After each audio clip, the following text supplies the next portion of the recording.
This is the Thompson Cast. I am Mel Thompson. Japan's automakers are having some difficulty in maintaining their sales with China. For example, just this week, Toyota said that sales of new vehicles in China dropped by nearly 49% just last month. And that is a clear indication that the dispute of islands in the East China Sea are causing some degree of economic difficulty between Japan and China. It's more than just protests now and rhetoric. There are certain economic repercussions of the emotional ties that both countries have to these islands. And if you look at the totality of the situation, it can only impact other markets eventually. And the true political risk is how long are the leaders of these two countries going to continue this rift? And the lack of knowing when to stop or when they're going to stop is what you have to look at as a reason to stay out of as many markets as possible that are dependent on trade between Japan and China.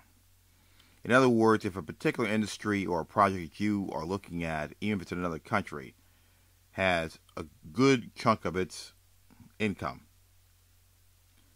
vested in the outcome of economic ties between Chinese and Japanese firms and consumers, stay away from this. Mainly because we don't know where this is going. No one knows where it's going, including the politicians involved. This is a very, very volatile situation. Also, it's a very emotional situation.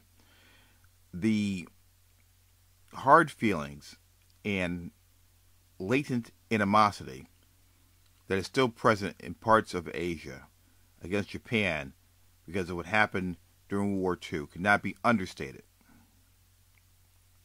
These feelings will probably never, ever go away, and there's nothing that people in the States can do about it, and we can only understand this to the extent of what we were told by those who were alive at that time and what we read in books.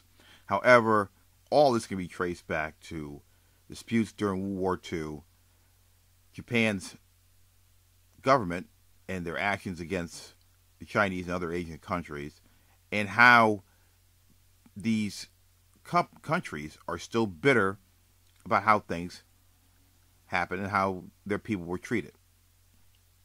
Now, Japan is no longer the same country. Not even close to being a dictatorship or anything of that nature. They are not militaristic. They are not trying to take over other countries, nor are they brutalizing people in other countries.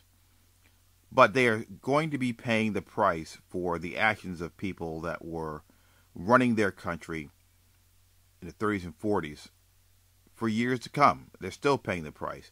This is a perfect example of the price that they are paying. They are now fighting over these rocks in the South China Sea. And they're fighting over these rocks that go right back to the conflict during World War II. And you can clearly see in the numbers that Toyota is showing, the numbers that Honda are showing, which dropped more than 40%, and Nissan, which fell more than 35%. You can see with these numbers that the impact economically is starting to take hold over issues that happened 70 years ago. I'm not begrudging anybody being upset about past transgressions of others. However, these two countries and their leaders need to come to terms with the dispute over these islands and the genesis of this dispute, which is World War II and all the things that happened then. They need to come to terms with this because their economic ties are far more important to each other and to their countries and to the future of their countries than two rocks out in the middle of an ocean that were fought over 70 years ago. Now, having said that, I'm not in the driver's seat in either country, so no one's going to listen to me.